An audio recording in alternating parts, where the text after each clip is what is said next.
అపర చాణక్యుడిగా పేరు మోసిన ఆంధ్రప్రదేశ్ ముఖ్యమంత్రి చంద్రబాబు నాయుడు రాజకీయంగా వేస్తున్న తప్పటడుగుల గురించి మరింత వివరంగా చూద్దాం. అభివృద్ధి ఎజెండాను జపిస్తున్న చంద్రబాబు రాజకీయ ఎజెండాను మళ్లీ పక్కన పడేశారు. తన రాజకీయ ప్రత్యర్థి జగన్ రెడ్డిని కట్టడి చేసే విషయమై శక్తి యుక్తులన్నింటినీ ఉపయోగించవలసిన ఆయన ప్రభుత్వ కార్యక్రమాల సమీక్షలతో కాలం వెళ్లబుచ్చుతున్నారు. 6 నెలలు గడిచిన రాజకీయ ప్రత్యర్థిపై కేసులకు అతిగతి కనబడడం లేదు. దీంతో పార్టీ శ్రేణులే కాదు, గత 5 ఏళ్ల చీకటి పాలనను గుర్తు చేసుకుంటున్న ప్రజలు కూడా ఆందోళన చెందుతున్నారు. జగన్మోహన్ రెడ్డి అనే రాజకీయ భూతాన్ని సీసాలో బంధించనంత వరకు ఆంధ్రప్రదేశ్లో పెట్టుబడులు పెట్టాలనుకుంటున్న వారిలో కూడా ఆందోళన ఉంటుంది. జగన్మోహన్ రెడ్డి విషయం అటుంచితే ఆయన చుట్టూ ఉన్న వారి అరాచకాలను గుర్తించి కేసులు పెట్టి కట్టడి చేయడంలో కూడా ప్రభుత్వం విఫలమవుతోంది. కోడి కెలికినట్టుగా ఆయా కేసులను కెలికి వదిలేస్తున్నారు. దీంతో మనకేమి కాదులే అన్న ధీమా వైసీపీ నాయకుల్లో ఏర్పడుతోంది. ఈ పరిస్థితిని తెలుగుదేశం శ్రేణులు జీర్ణించుకోలేకపోతున్నాయి. తనకు ఏం కావాలో స్పష్టమైన ఆదేశాలు ఇవ్వడంలో ముఖ్యమంత్రి చంద్రబాబు ఇప్పటికీ మేనమేషాలు లెక్కిస్తున్నారు. ప్రభుత్వ యంత్రాంగం కలుషితమైందని అందరికీ తెలుసు. చంద్రబాబు సహా రాజకీయ ప్రత్యర్థులను కట్టడి చేయడానికి జగన్మోహన్ రెడ్డి ముఖ్యమంత్రిగా ఉన్నప్పుడు డజను మంది అధికారులను ఎంచుకుని వారికి పూర్తి స్వేచ్ఛనిచ్చారు. చంద్రబాబు కోసం అలా చొక్కాలు చించుకునే అధికారులు ఇప్పుడు కనిపించడం లేదు. ముఖ్యమంత్రి పేషి కూడా బలహీనంగా ఉంది. అధికార పార్టీ రాజకీయ ప్రయోజనాలకు ప్రాధాన్యత ఇవ్వాల్సి ఉంటుంది అన్న భావన ముఖ్యమంత్రి పేషి అధికారుల్లో కనిపించడం లేదు. అంతా మొక్కుబడిగా సాగిపోతోంది. ఇందుకు కారణం లేకపోలేదు. జగన్మోహన్ రెడ్డిని నమ్ముకుంటే ఆయనే తమ కష్టాల్లో కూడా చూసుకుంటారన్న నమ్మకం ఆయన కోసం పనిచేసిన అధికారుల్లో ఉండేది. ఇప్పుడు అలాంటి భరోసాను చంద్రబాబు ఇవ్వలేకపోతున్నారు. రాజకీయ ప్రత్యర్థుల విషయంలోనే కాదు, హద్దు మీరి ప్రవర్తిస్తున్న సొంత పార్టీ శాసన సభ్యులను కూడా చంద్రబాబు కట్టడి చేయలేకపోతున్నారు. అరాచకంగా వ్యవహరించడంలో కొందరు తెలుగుదేశం శాసన సభ్యులు జగన్ హయాంను ఆదర్శంగా తీసుకుంటున్నారు. అప్పుడు శాసన సభ్యులకు జగన్మోహన్ రెడ్డి అంటే భయం ఉండేది. ఇప్పుడు అలాంటి భయం కూడా లేదు. కొంతమంది శాసన సభ్యుల దుశ్చర్యల గురించి వింటూ ఉంటే రోతగా ఉంటోంది. శాసన సభ్యుడు అనే పదానికి నిర్వచనం మారిపోయింది. రాజశేఖర్ రెడ్డి అధికారంలోకి వచ్చిన తర్వాత శాసన సభ్యులు లాభపడ్డారన్న భావన రాజకీయ వర్గాల్లో బలంగా వ్యాపించింది. అది జగన్మోహన్ రెడ్డి హయాంలో మరింత వికృతంగా విస్తరించింది.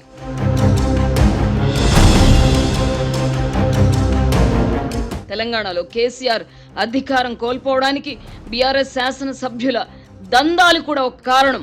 జగన్మోహన్ రెడ్డి కేవలం 11 సీట్లకే పరిమితం కావడానికి ఆయన పోకడలు, ప్రాధాన్యతల లోపాలతో పాటు శాసన సభ్యుల అరాచకాలు కూడా కారణం. ఇప్పుడు ఆంధ్రప్రదేశ్లో క్షేత్రస్థాయిలో పలువురు ఎమ్మెల్యేలపై వ్యతిరేకత బలపడుతోంది. జనసేన, బీజేపీ బలంతో నిమిత్తం లేకుండానే తెలుగుదేశం పార్టీకి సొంతంగానే కావలసినంత మెజారిటీ ఉంది.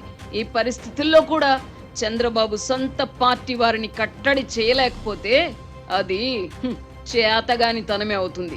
కడప జిల్లాలో విమానాశ్రయానికి సంబంధించిన పనులను తమకే ఇవ్వాలంటూ స్థానిక ఎమ్మెల్యే అండతో ఎయిర్పోర్ట్ మేనేజర్ను కిడ్నాప్ చేయడాన్ని ఎలా చూడాలి? ఇలాంటి పనులు చేయడానికైతే ప్రభుత్వం మారడం ఎందుకు?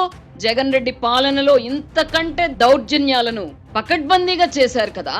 హద్దు మీరుతున్న శాసన సభ్యులను కట్టడి చేయడానికి పూనుకోని పక్షంలో ప్రజల్లో వ్యతిరేకత ఏర్పడకుండా ఉంటుందా? అదే జరిగితే పవన్ కళ్యాణ్ ప్రభుత్వం నుంచి వైదొలిగినా ఆశ్చర్యపోవాల్సిందేమీ ఉండదు. ఇలాంటి అంశాలపై ఫోకస్ పెట్టవలసింది పోయి రాష్ట్రంలో మరో 7 ఎయిర్పోర్ట్ల నిర్మాణం చేపడతామని ప్రకటించడంలో ఔచిత్యం ఏమైనా ఉందా? ఎయిర్పోర్ట్ల వల్ల అభివృద్ధి జరుగుతుందా? ప్రజల కడుపు నిండుతుందా? ప్రభుత్వ పరంగా ప్రాధాన్యతలు ఎలా ఉండాలి? పార్టీ పరంగా ప్రాధాన్యతలు ఏమిటి అనే విషయాలపై ముఖ్యమంత్రికి స్పష్టత ఉండాలి. ఈ రెండింటిని సమతుల్యం చేసుకుంటూ పోతేనే ప్రజల్లోనూ కేడర్లోనూ ఫీల్ గుడ్ భావన ఏర్పడుతుంది. రాజకీయ కక్ష సాధింపులకు తాము దూరమని చంద్రబాబు చెప్పడాన్ని స్వాగతించాల్సిందే. అయితే తప్పు చేసిన వారిని వదిలిపెడితే అది చేతగానితనమే అవుతుంది. గత ప్రభుత్వంలో తప్పు చేసిన వారిని వదిలిపెట్టబోమని ముఖ్యమంత్రి కూడా చెబుతున్నారు. అయితే అది ఎప్పుడు అని పార్టీ శ్రేణులు ప్రశ్నిస్తున్నాయి. తెలుగుదేశం పార్టీ భవిష్యత్కు ఢోకా లేదు. జగన్మోహన్ రెడ్డిని మళ్లీ అధికారంలోకి రానివ్వబోం అన్న భరోసా పార్టీ కార్యకర్తలకు, ప్రజలకు ఇవ్వనంత వరకు తెలుగుదేశం పార్టీలో సణుగుళ్ళు, గోనుగుళ్ళు ఉంటూనే ఉంటాయి. పార్టీ భవిష్యత్తుకు ఢోకా లేదని రుజువు చేసినప్పుడే పార్టీలో క్రమశిక్షణ ఉంటుంది. లేకపోతే ఎవరికి వారు పక్క చూపులు చూస్తుంటారు. అధికారం ఉన్నంత వరకు పబ్బం గడుపుకొని ఆ తర్వాత నువ్వు కాకపోతే మరొకరు అని గెంతుతారు. ఇది మంచి ప్రభుత్వం అని ప్రజలు నమ్మాలంటే ఏం చేయకూడదో జగన్మోహన్ రెడ్డి హయాంలో చేశారు. రాజకీయ ప్రత్యర్థులను కట్టడి చేయించడానికి ఏం చేయవచ్చునో కూడా అతనే చేసి చూపించాడు. కూటమి ప్రభుత్వం ఇప్పుడు ఈ దిశగా కొత్తగా మేధోమదనం చేయాల్సిన అవసరం లేదు. కట్టు తప్పుతున్న ఎమ్మెల్యేలను, ఇతరులను వెంటనే అదుపులో పెట్టాలి. జగన్మోహన్ రెడ్డి అధికారంలో ఉన్నప్పుడు తెలుగుదేశం వాళ్లను అరెస్ట్ చేసి న్యాయస్థానం ముందు ప్రవేశపెట్టిన తర్వాత మాత్రమే వారిపై ఏమి కేసు పెట్టారో తెలిసేది. ఇప్పుడు అలా కాకుండా అరెస్టుల విషయం మరిచిపోయి ఎఫ్ఐఆర్లోని వివరాలను పోలీసులు ముందుగానే చెప్పేస్తున్నారు. దీంతో ఆయా కేసులు మోపబడిన వారు న్యాయస్థానాల నుంచి ఉపశమనం పొందుతున్నారు. తెలుగుదేశం క్యాడర్లో అసంతృప్తి రగలడానికి ఇది ప్రధాన కారణం. రాజధాని నిర్మించి 4 ప్రాంతాలలో పరిశ్రమలు ఏర్పాటు చేయించినంత మాత్రాన ఓట్ల వర్షం కురవదు. అలా అయితే 2019కి ముందు కియా పరిశ్రమ ఏర్పాటైనప్పటికీ అనంతపురం జిల్లాలో ఆ పరిశ్రమ వల్ల లాభపడిన నియోజకవర్గాల్లో కూడా తెలుగుదేశం పార్టీ గెలవలేదే. నెహ్రూ, ఇందిరాగాంధీ తర్వాత దీర్ఘకాలం పాటు దేశాన్ని పాలించిన ఘనత నరేంద్ర మోదీకి దక్కిందంటే అందుకు ఆయన అనుసరించిన రాజకీయ వ్యూహాలే కారణం. ఆయన తనను తాను పెంచుకుంటూ భారతీయ జనతా పార్టీని కూడా పెంచారు. రాజకీయ ప్రత్యర్థులను ఎలా కట్టడి చేయాలో, ఎవరిని ఎలా దారికి తెచ్చుకోవాలో ఆయనను చూసేనా నేర్చుకోవాలి. చంద్రబాబు నాయుడు కొత్తగా శోధించి కనిపెట్టాల్సిందేమీ లేదు. ప్రధాని మోదీని గమనిస్తే చాలు. 2029 ఎన్నికల నాటికి తెలుగుదేశం పార్టీకి, తన కుమారుడైన లోకేష్కు ఇబ్బంది లేకుండా భవిష్యత్కు భరోసా ఇవ్వాలంటే జగన్మోహన్ రెడ్డిని రాజకీయంగా దెబ్బతీయడమే ఏకైక మార్గం.